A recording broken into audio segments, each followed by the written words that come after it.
Good day everyone. So today I'm going to discuss about generating triggering pulses for single phase inverter. So I'll be doing it with already we have done the program and the explanation I have uploaded for single phase inverter pulse generation, but that one is different from this one. So how it is different is like in this case I'm using timer interrupt. I mean, timer in the match register. I'll be uploading some value, and after that, when that equivalent value is reached in the T0 TZ, an interrupt will be generated, and inside the interrupt service routine, I'll be manipulating the pins, IO pins. So that is the timer interrupt version. So in the previous case we have seen how to manipulate the IO pins using uh, the timers. I mean reading the content of T0 TC, and I'll be checking in the inside the delay subroutine. So that one is different from this one, and in addition to this I'm using this multiple variable frequency. So that I'm planning to do with external interrupt. So two interrupt is being used in this particular program. One is the timer interrupt and the other one is the external interrupt. So external interrupt is connected to maybe like a push button. So when the button is pressed, so your frequency will get decreased. So again and again if you press, it is further it will get further decreased. In the previous versions of program whatever I have uploaded, so it is like when interrupt is pressed, your frequency changes. It might increase or it might decrease, but it may go and stay in a particular value. But in this case your frequency keep on decreasing whenever you press the interrupt button, external interrupt button. So that is the variant. So in this case two interrupts are being used. One is timer interrupt and the other one is the external interrupt. Now let us get into the program.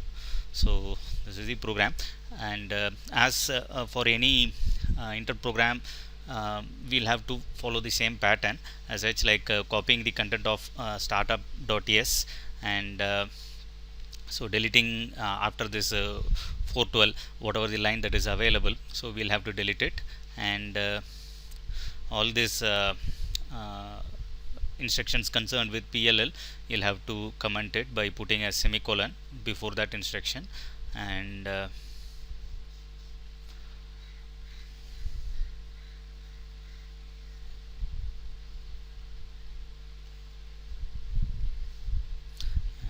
IRQ handler. So yeah, IRQ handler, BIRQ handler, you'll have to comment it. So this is mandatory for any interrupt program. So it might be timer interrupt or it might be an external interrupt. This is a mandatory. Getting into the program, so I'm going to use the timer match program. So we have already discussed in the sense, like I have already uploaded the program related to timer match registers. So the same program is being used over here.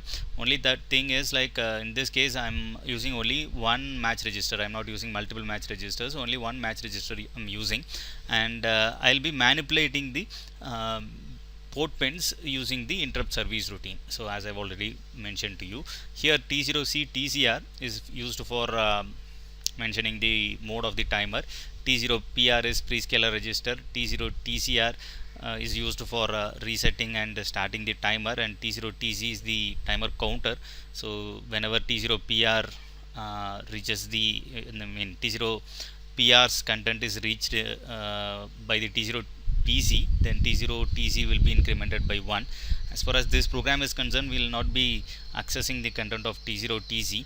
So I mean we can remove this particular initialization also. Actually these are all the assembler directives, wherein when I'm specifying EQU, so this is considered as a label. So wherever inside the program I'm using this label will be replaced with the memory address. Each and every register in ARM processor does have its equivalent unique memory address. So that memory address has to be specified correctly, otherwise will not get the desired output. And pin cell 0 I'll be using it for mentioning the external interrupt. as far as this program is concerned, as I've already mentioned, two interrupts I'm going to use. One is timer interrupt and the other one is the external interrupt. To mention which port pin to be connected towards the external interrupt, I'll be using this pin 0. Then external mode and external polarity, I'll be specifying the level sensitivity and the edge sensitivity. So those I mean, if it is level sensitivity, so which level, obviously in this case also I'm going to use it like level sensitivity and active low. So whenever 0 is pressed in the interrupt, so interrupt will get activated.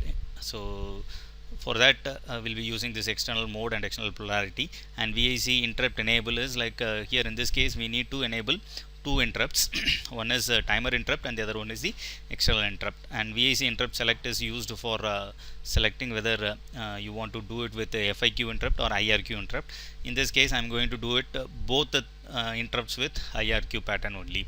Then VIC vector control 0, so wherein I need to specify the interrupt. So as far as this program is concerned, I am using this VIC vector control 0 for timer interrupt, while VIC vector control 1 for external interrupt. So VIC vector address 0 is concerned with the timer interrupt, while VIC vector address 1 will be concerned with the external interrupt. So VIC vector address is common, so whenever the recent version of interrupt is getting executed, that particular address will be available over here, and we'll be using it for clearing the content in the interrupt service routine. And T0IR is the timer 0 interrupt register, that also will be clearing in the interrupt service routine. And external interrupt is the I mean interrupt flag register, that is for external interrupt. EXTINT is interrupt flag register for external interrupt. T0IR is a timer 0 interrupt register, that is also a flag register for timer interrupt. So T0MCR is match control register. So T0MR0 is the match register, we will be putting some value over there. So as we have discussed earlier, the content whatever you are specifying in T0MR0, so the content will be compared with T0TC, and when the content matches, then as far as this program is concerned, interrupt has to occur. So T0 EMR is external match register. So here T0MCR and T0 EMR, you will be specifying the pattern in which it has to work, so that we will discuss in detail. Then IO0 DIR, IO0 set, IO0 clear and IO0 pin. So this is for pin manipulation of port 0. As far as this program is concerned, I will be using port 1 only. So here this can be removed also, no issues. But IO1 DIR, IO1 set and IO1 clear, IO1 pin is the one that we'll have to use for manipulating the port pins. So coming to the main program, so I am putting LDR with the value of pincel 0. So MOV R1 comma hash 0x8000000. So this is to make the port pin P0.15 connected towards the external interrupt 2. So external interrupt 2. So let me show you the pincel registers format.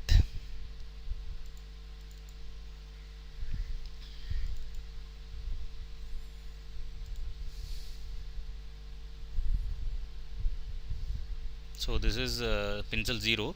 So in the pincel 0 I am putting 80000. So you can see here the 31st bit I am making it as 1. So that's the reason it is 8, all the values will be 0. So external interrupt 2, I have chosen the external interrupt 2 because in the hardware board your external interrupt 2 is connected well with a push button. So so to make it simpler, I'll be connecting it with external interrupt 2. In case if you want, you can do it with external interrupt 0 or external interrupt 1 also. So in that case, if you want to do so, in the hardware circuitry we need to make a external connection of a push button switch over there by connecting a wire with the breadboard connection that has to be taken care of. So as far as this particular program is concerned, I am assuming that I am going to use the NGX board. So in the NGX board already there is a push button switch connected towards this external interrupt 2. So I am activating this external interrupt 2 by putting 10. So this one is 8421. So 8 is activated, so external interrupt 2 is activated to port pin P0.15. Then IO1 DIR, I am making it as DIR is a direction, so FFFFF means all the port pins I am making it as output port. As far as this particular port 1 is concerned, so port 0.0 to 0.15 is an inaccessible, sorry, port 1.0 to 1.15 is inaccessible, while port 1.16 to 1.31 we can access for our purpose. So even if I am making it as FFFF, so I can utilize only from port pin P0, sorry, 1.16 to 1.31. that we'll have to keep it in mind. Then VIC interrupt enable register, I am moving a content of 0x10010. so let us check what is the meaning of this 10010. So interrupt enable register, you can see here I said that I'm going to use timer interrupt and external interrupt 2. so this timer interrupt, timer 0 is connected with 4. so here you can see 1 2 4 8, so this is 1, so this position is 1 1 2 4 8. so I'm making this 1, these are all zeros. so then again this is this is out of our concern, so I'm coming to this one. so this again is 1 2 4 8, so this is 1. so here it will become like 1, then this is 0 0, and this is 1 and 0. so 1 00 1 0. so to activate the external interrupt 2 and timer interrupt, so that's the reason 10010 I have given for VIC interrupt enable. And VIC interrupt select, as I have already mentioned, I am going to make it as a IRQ mode, so I am putting it as 0. so if I want to make it as a FIQ, then I'll be putting it as 1 in the corresponding interrupt. As far as this program is concerned, I am going to use it with IRQ mode only, so I am putting the value of 0. then coming to VIC vector control 0, so VIC vector control 0 I am putting it as 2 4. The value is 2 4 because I'll show you the VIC vector control registers format.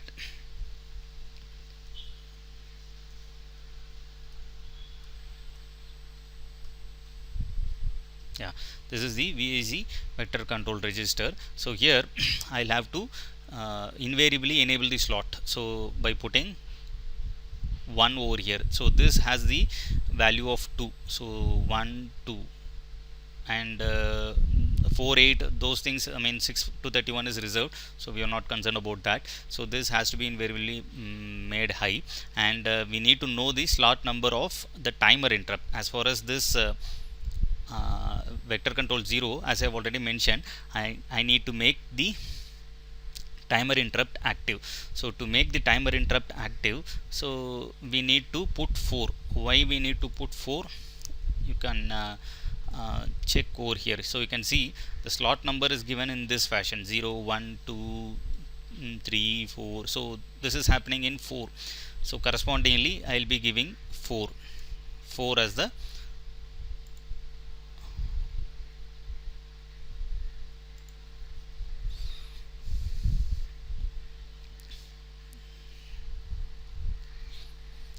number to enable the timer interrupt. so 2 4 for enabling the timer interrupt. then VIC vector address 0, I am making it as IRQ underscore handler. so IRQ handler I will be using, so that will come into picture only when a timer interrupt is executed. then I am coming to VIC vector control 1. as I have already mentioned, in VIC vector control 1 I am going to use the external interrupt. so coming to this one, again I'll have to make this IRQ slot enable high, so this will become 1. and as far as this external interrupt 2 is concerned, let me check the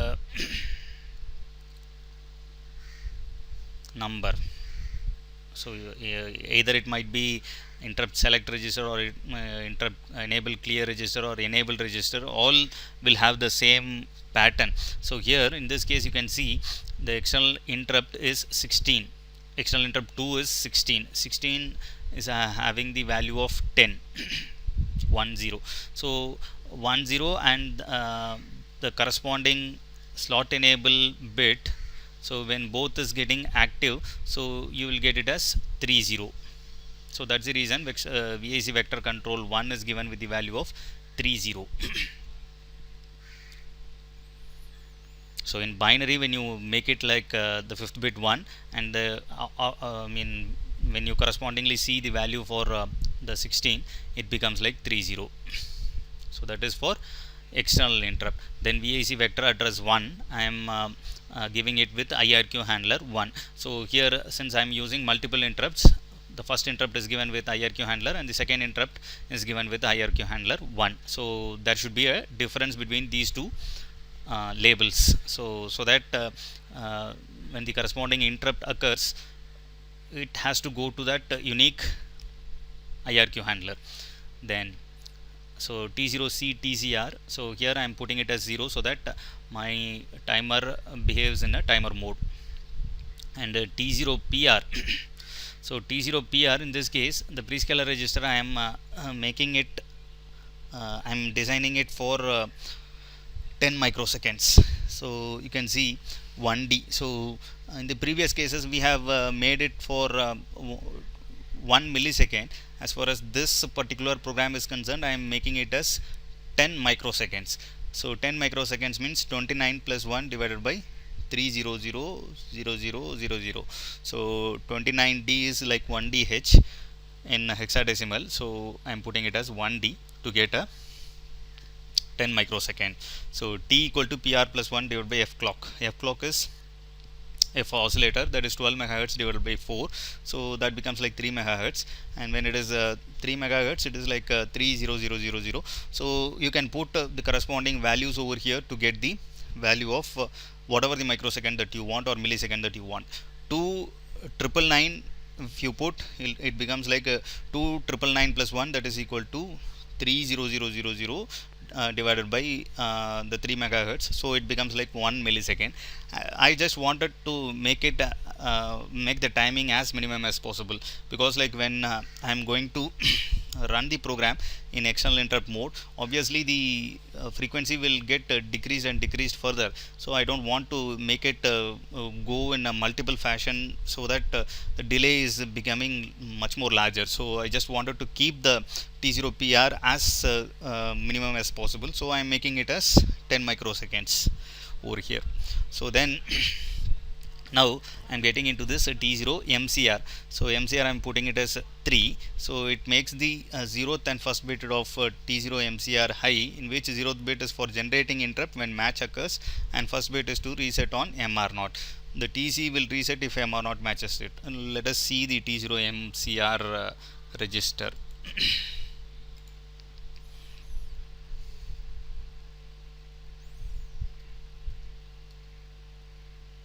Yeah, this is the T0 MCR register, and we are concerned with match register 0. So I need to reset the match register when the match occurs, and at the same time I need to generate the interrupt.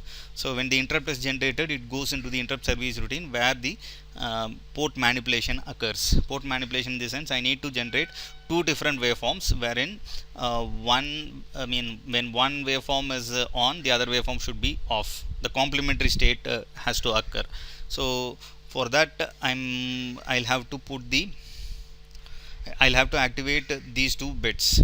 So reset and interrupt, generate interrupt. So that's the reason this is 1 and 2. So when I activate both, it becomes 3 T0 MCR. Then T0 MR0, I am giving it a value of 4. So if I need 5 millisecond, I'll be giving a value of 4. So this is the basic value that I am giving. We can give whatever the value that we require, it's not an issue. So as far as this is concerned, I am making it as like 50 microsecond delay.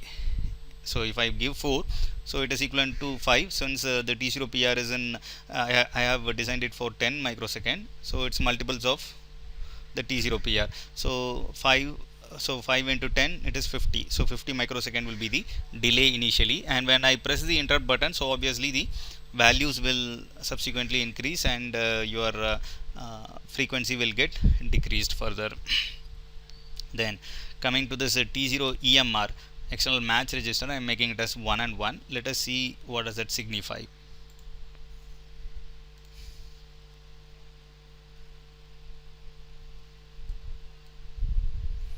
So this is external match register.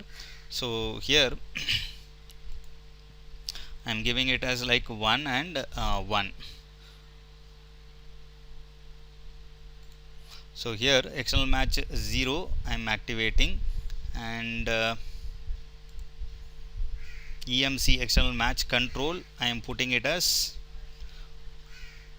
0 1. So clear the corresponding external match bit. So basically I can put it as a 0 also in this case, but clearing in the sense like in case if I'm connecting anything, any port pin over here, but in this case I haven't connected anything, so I have maintained it as a 0 1. So we can do it like do nothing also, it's not a issue. So that's the reason. So basically this external match registers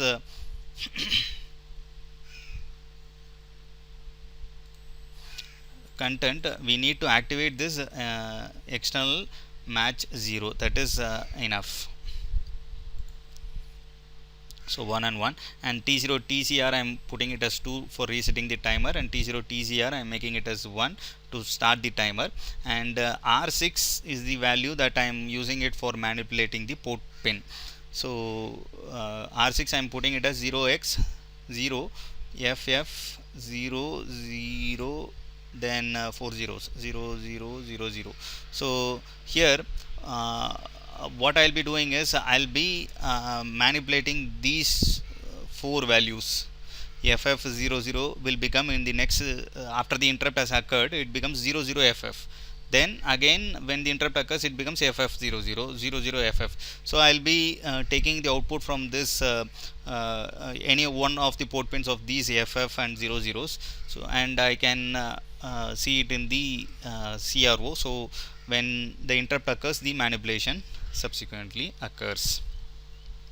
So coming to this interrupt service routine, so you can see this is for timer interrupt. So when timer interrupt occurs, it will come over here, and SUB LR LR hash 4, that I am subtracting it for maintaining the offset, and MOV R5 LR. So I am storing the content of LR into R5, and I am using MVN R6 R6. The content of R6 is complemented, and the same content is stored inside the R6 itself. So LDR R2 T0 IR. T0 IR is the interrupt, timer 0 interrupt register. So interrupt register basically tells which timer has generated the interrupt.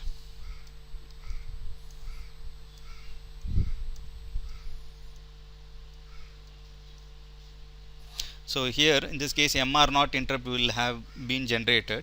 So subsequently this bit would have gone high. So in case if multiple match registers are being connected with the interrupt, then we'll have to check which match register generated the interrupt, and your interrupt service routine should go accordingly. As far as this program is concerned, only one match register is connected with the interrupt, so I'm not going to check anything over there. So just I'll be reading the content, and I'll be putting back the content into T0 IR. So when the content is put back into the T0 IR, your flag register is cleared.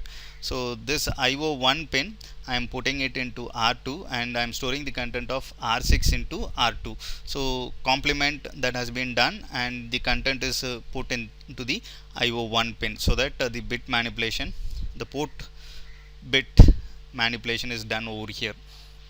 And then VIC vector address, as I mentioned earlier, so I'll have to clear it. So when the interrupt service routine is over, and T0 IR, so whatever the content that I have read into the R3, I am putting back into the T0 IR, so that my interrupt is cleared. So after that, MSR CPSR underscore C comma hash mode USR. So I am bringing back my ARM processor from IRQ mode to user mode. So to do that, I'll use this, and after doing that, I am copying the content of R5 to LR, and then BX branch exchange LR with PC. So I'll be returning back. So here in this program you'll have to keep one thing in mind. The program, once it has done through this, it will come and stay over here, and it will come and execute this particular thing, and it will return over here only. It doesn't go for executing these instructions again. So only one these instructions will be executed. So whenever timer interrupt occurs, it comes over here, and whenever external interrupt occurs, it comes in this IRQ handler 1. So IRQ handler we have completed. IRQ handler 1, let us discuss. So in this case again I am subtracting LR LR hash 4 for maintaining the offset. Then MOV R8 LR, that is the content of link register, I am saving it in the R8 register, and I will be popping it back at the end of the service routine. Then I am adding the content of R7. So in this case R7 happens to be the register for manipulating the match register. So since I have already mentioned, I am not going for executing these instructions again. So T0MR0 is not accessible. So inside this IRQ handler, I will have to access the T0MR0, and I will be changing the content. So I will be incrementing the value of R7, and I will be putting the value of R7 into T0MR0, and the content automatically gets into the T0MR0, and whatever the content that goes into T0MR0, that value will be kept as the multiples of 10 microsecond. Then again in this case VIC vector address I am clearing. Then external interrupt I will have to clear with 4, because 4 is the corresponding flag bit. So if you want we can see it once.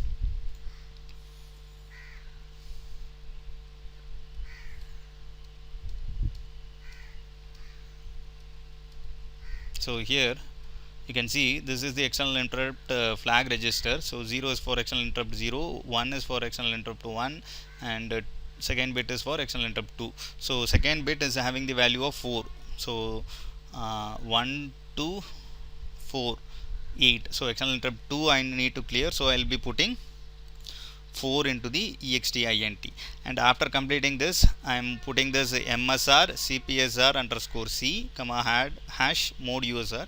So I will be bringing back my ARM processor from IRQ mode to the user mode. After bringing it back, so MOV I am copying the content of R8 to LR, and branch exchange PC with LR. So in this mode of writing the interrupt service routine, I can come to the interrupt service routine multiple times. So that's the reason I am using this kind of format of writing the IRQ handler.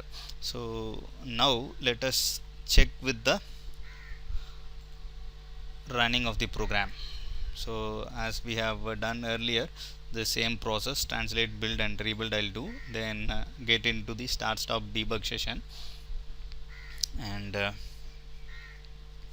here in the logic analyzer I will be using port 1.16 and 1.24.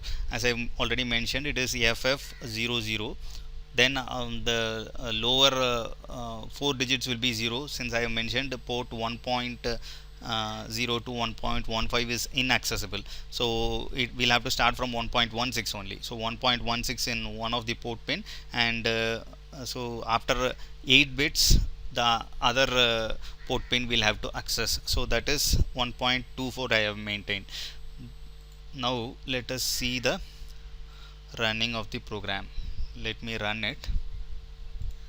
So the program is running. So let me check the frequency.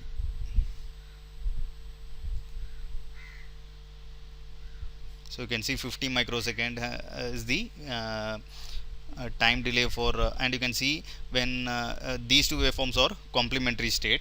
So obviously these two can be given for any inverter, and here it is delta is 50 in the sense, as I have already mentioned, that T0MR0 is 4. So 4 means the timing given will be 5, and T0PR is designed for 10 microsecond, so multiples of 10, so 50 microsecond. So now let us check with the interrupt. So I have generated the interrupt. You can see the variation in the frequency, it has varied. Then again let me do it again. So you can see again the change in frequency. So how many times, any number of times I can use it. So whenever I'm using it, so it behaves like a knob. So it keeps on decreasing the frequency by increasing the time delay. So n number of times I can use this external interrupt button to satisfy my need of variable frequency. So I'll zoom it out and I'll show you how the variations has occurred. So you can see how the variations is occurring. So initially it is very high frequency, then it has turned bit low, then here very low. So this is the output. Okay, so this is the explanation for simulation. As far as the hardware is concerned, so in case if you want to dump this code, so you can follow the same methodology as mentioned earlier. So in addition to that, you can access the interrupt using this external interrupt. So this also we have already seen the external interrupt programs. So EINT1 is connected to this particular push button switch. So you can see 3V, this is the voltage source that always it will be given high towards this EINT1, and when you push the button, this 3 volt goes to the ground, so EINT1 will get a 0. So in this EINT1 is being connected to P0.15, so that is that is like apparently is connected with EINT2.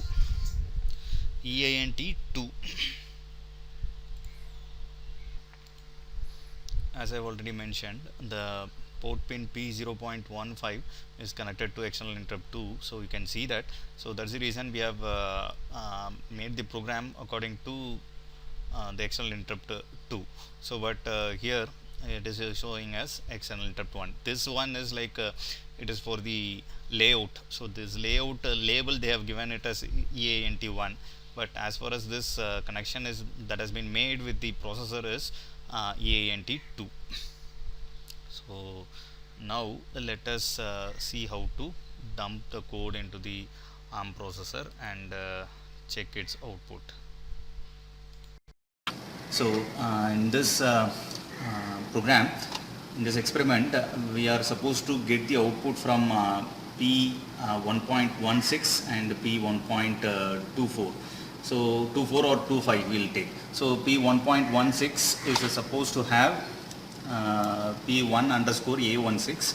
So when we look into this J1 connection, you can see P1 underscore A16 is available in the 16th pin of J1. So between 16th and 6th pin will be connecting the one of the probe, and the next probe we'll have to see it from P1.25 I said.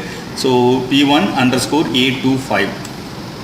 So P1 underscore A25 is available in 12th pin of J2 connection. So between 12th and 2nd pin of J2 connection, I will be connecting the second probe. So now first we'll connect the positive probe.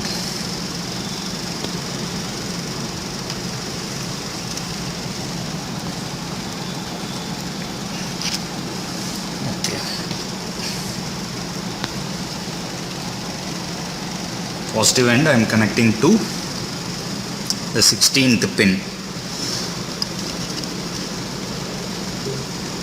Oh, okay. So we need to dump the coding. So as we have done earlier, the program so here this one will do. This one is confusing, so we'll close that one. So So only with this one. So we'll open the target options. In the target option, I am creating the createx file, and the name of the executable file is invt. So it is getting created in objects file of experiment 11. So in the objects file, invt.hex will be the hex file that will be created. So I am creating that. Translate, build and rebuild. So invt hex file. So I'll browse it.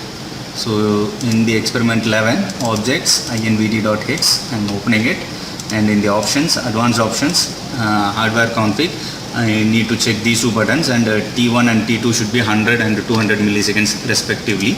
And as far as this device is concerned, it should be LPC2148 and baud rate 9600, COM1, and oscillator frequency is 12 MHz. And erase all flash should be checked, and verify after programming should be checked.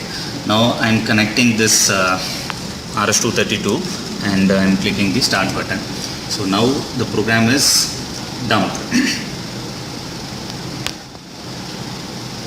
So after dumping it, I'll be connecting the probe.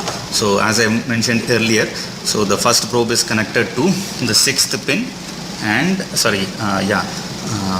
16th pin and 6th pin. 6th pin is ground. 1, 2, 3, 4, 5, 6, and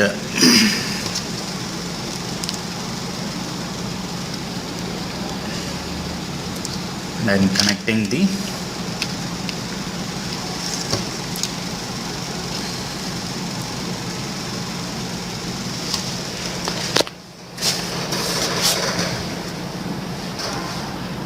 connecting the second probe to T0_825, that is 12th pin, 12th and 2nd pin. So this I'll connect it to 2nd pin. So let this be in the 2nd pin, and this one should be in 12th pin. 2, 3, 4, 5, 6, 7, 8, 9, 10, 11, 12. So now so you can see now the waveform that is being obtained. So it is bit high frequency waveform. So when you want to change the frequency, that is reduce the frequency, you press this interrupt button. So I am pressing this, so you can see the change in the frequency. Again I am pressing, so you can see further the frequency is reducing. So how many times you press, that many number of times your delay will get increased, so obviously the frequency will get increased. So as we have done earlier, the positive and negative, so both are complementary. So this waveform you can feed it to an inverter, and you can have a variable frequency output at the end. So in case if you want to make it bring back to its original waveform, you will press the reset button. So I have pressed the reset button, so it has come to the original waveform again. I am pressing the interrupt button, so it is gradually reducing the frequency. Thank you. Thank you.